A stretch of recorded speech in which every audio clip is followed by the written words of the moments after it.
Hi everybody, and thanks for watching the What's New webinar. We're going to be taking a look at all of the new features that are now available in the latest version of Mission Control. At a high level, these new features include some enhancements we've made to the Gantt chart, multi-currency support, timesheets, start and stop time tracking, and the inbox app for Cirrus Insight. So let's dive in and take a quick look. So if we start with the Gantt chart, we've put a lot of focus within this release on the new Gantt chart, and we've improved a number of the existing features as well as adding in a heap of new features that we're pretty excited about here. So one of the new features I wanted to show you is the multi-project view. This is something we're all very excited about here at Aprika, and personally I've been wanting to see this for some time now, so it's great to have it finally available. So the Gantt chart now lets you look at it lets you view multiple projects at once. You can access the Gantt chart directly from Mission Control console, and note that you don't have to select a project. You can just click on the View Gantt chart button. So as you can see, I've got the ability to view and manage multiple projects all from the one Gantt chart now. So you can see here I've got two different Gantt charts, two different projects being displayed on the one Gantt chart. So it also offers the ability to have a persistent filter setting as well. So this will remember the projects that you were last looking at the last time you visited the Gantt chart. So you can actually, this will, clicking on the apply filters allows you to open up the filter page and apply a search.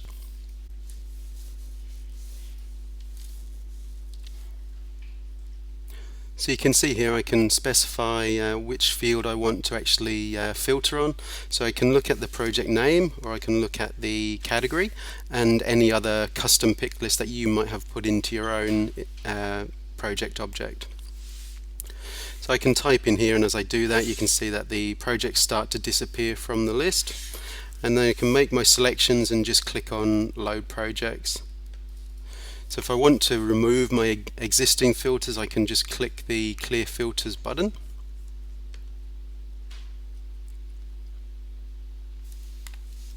A couple of other features that we've added in here as well. We can hide the data table. So these fields that we've got here, we can actually just hide those just by clicking on the toggle button there, and that will, as you can see, just remove the data table from view. So if you want to just have the Gantt chart on its own, if you want that back, you just click on it again. The other thing that we've got here is the ability to actually zoom in and out on a project. So we can click the button here, and the column widths will actually zoom in or zoom out. So I think that's certainly something that a lot of people have been looking forward to, me included.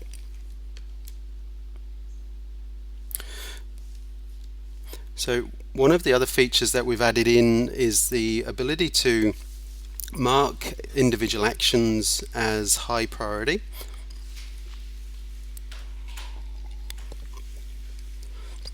So you're able to double click on any one of these individual actions and set the priority as high.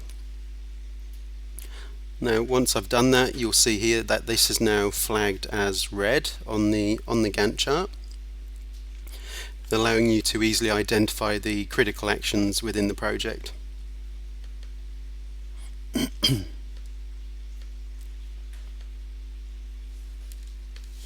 So that actually brings me on to the lightbox features. As you'll have just seen there, both the milestone and the action lightboxes on the Gantt chart have both been updated to provide you with quick access to all of the important fields for each record.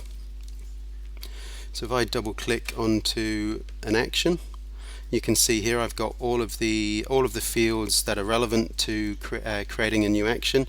I can access all of those from the lightbox. I can also do the same on an individual milestone, setting the budget, the deadline, and the owner, and so on. So with the Gantt chart, obviously I'm showing you the standalone version here. I'll just show you that it's also still available with all of the new features in the embedded version within the project overview page as well.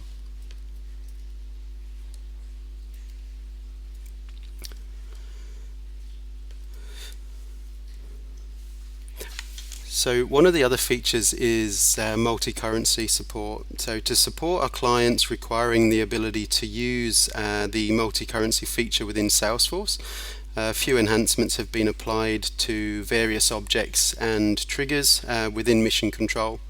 So to support multi-currency effectively, the project, milestone, action and time logs all need to be in the same currency, and to manage this, we have updated the triggers on the project, milestone, action and time log objects.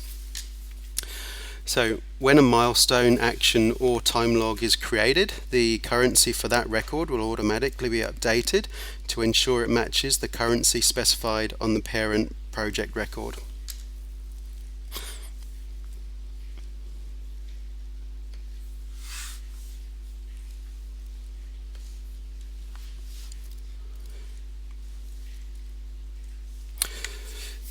So onto another new feature which is the auto completion percentage. So to ensure users can leverage the functionality offered on the PMO dashboard, the completion percentage field on the action needs to be updated regularly to record the current position.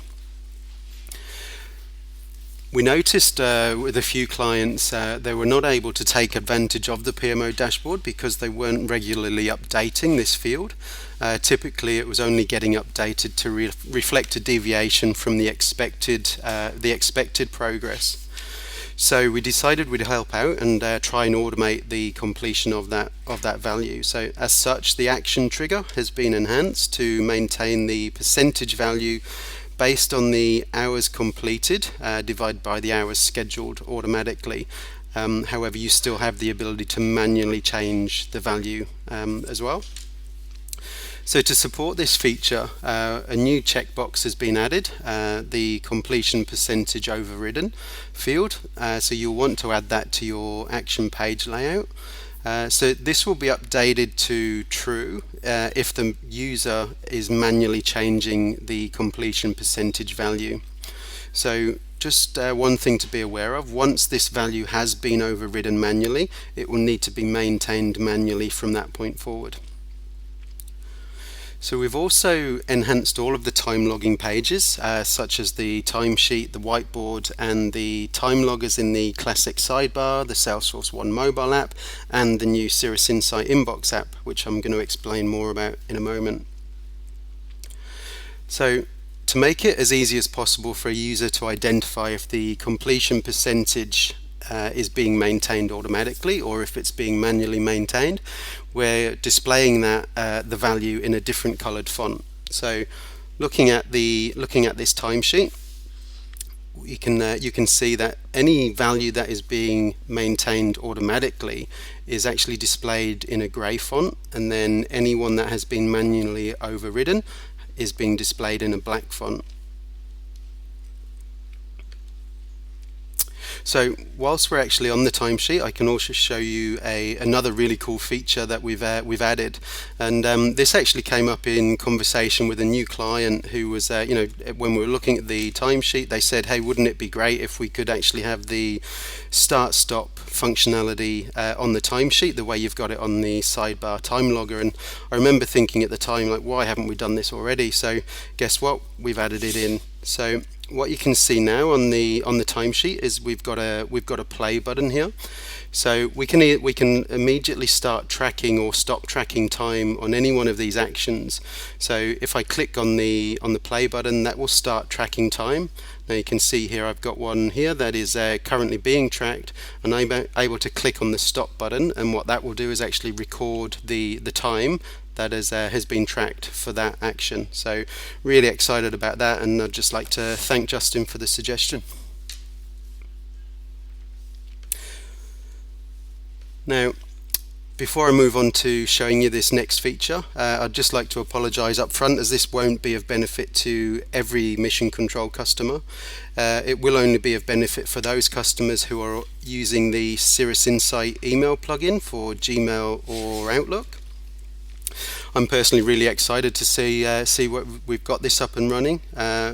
Because we do use Cirrus, and what it means is that we're now going to be able to access key mission control information directly from the Cirrus Insight plugin. So you'll see on the right hand side here, I've got my Cirrus Insight working, and what I've got is I've got an email open, and it's referencing a particular contact in my Salesforce system. And what it's showing me on the mission control icon here, I can see my active projects relating to this client. I'm also able to log time, and I'm also able to create new actions against any project. So let's take a closer look at the active projects page. So I'm going to click on that. So you'll see here it loads up all of the active projects. Now you can expand any of the projects to show the milestones, and then you're able to expand the milestones to show the actions grouped within that milestone. So there's a few things that you can do from this page too. Setting the checkbox on each individual action will actually mark the status of that action to complete. You're also able to click the plus sign over here relating to a particular milestone, and that will take you to the Add Action page, and it will already pre-populate the project and milestone, so you can just fill in the rest of the details and create a new action for that project. Clicking on the clock icon here against a particular action will take you to the time logger, where you're actually able to put in some additional, you're able to log your time against that action. And clicking on this list icon will actually take the email that you've got open in Gmail or Outlook, and it will actually attach that email to as a task relating to the action within Mission Control. So I'll just jump back to the home page there, and I'll just click on the time logger. So as I've mentioned, you can also log time directly from the Inbox app. Simply select the project, the milestone, the action, enter in your hours, and then click the log time button, and that will create the new time log record in Mission Control. And also, if we take a look at the action, as I mentioned earlier, you can also create a new action. Just fill in the details as outlined by selecting the project, milestone, who's going to be responsible for it, the start and end dates, the description of the action, how many hours it's required. Click on create, and that will add that new action directly into Mission Control. So as I mentioned, we're using Cirrus Insight here at Aprika, and it's a great tool. So we're personally very much looking forward to being able to use this new feature. So that's all of the main feature enhancements included in this new release. We do have a couple of additional small enhancements that we've made at the request of a few clients. Now, the first one is an update to the daily digest.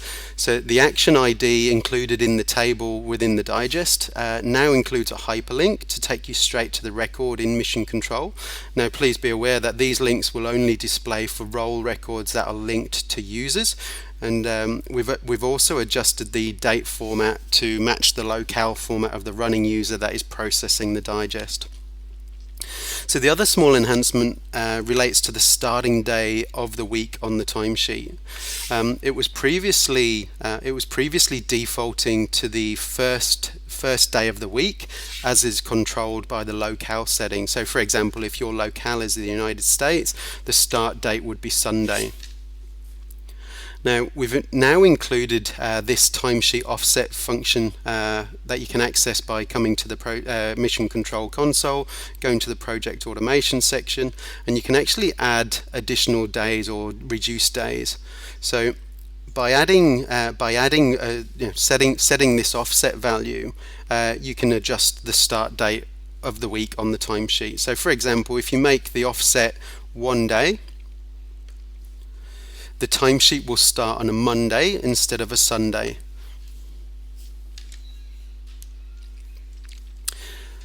Okay, so that wraps up everything that we're adding in as part of this new release.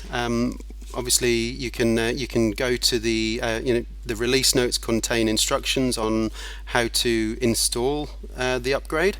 And if you have any questions, by all means, please get in touch. The usual way, just by emailing support@aprica.com.au, and we look forward to hearing your feedback. Thanks, guys. Bye.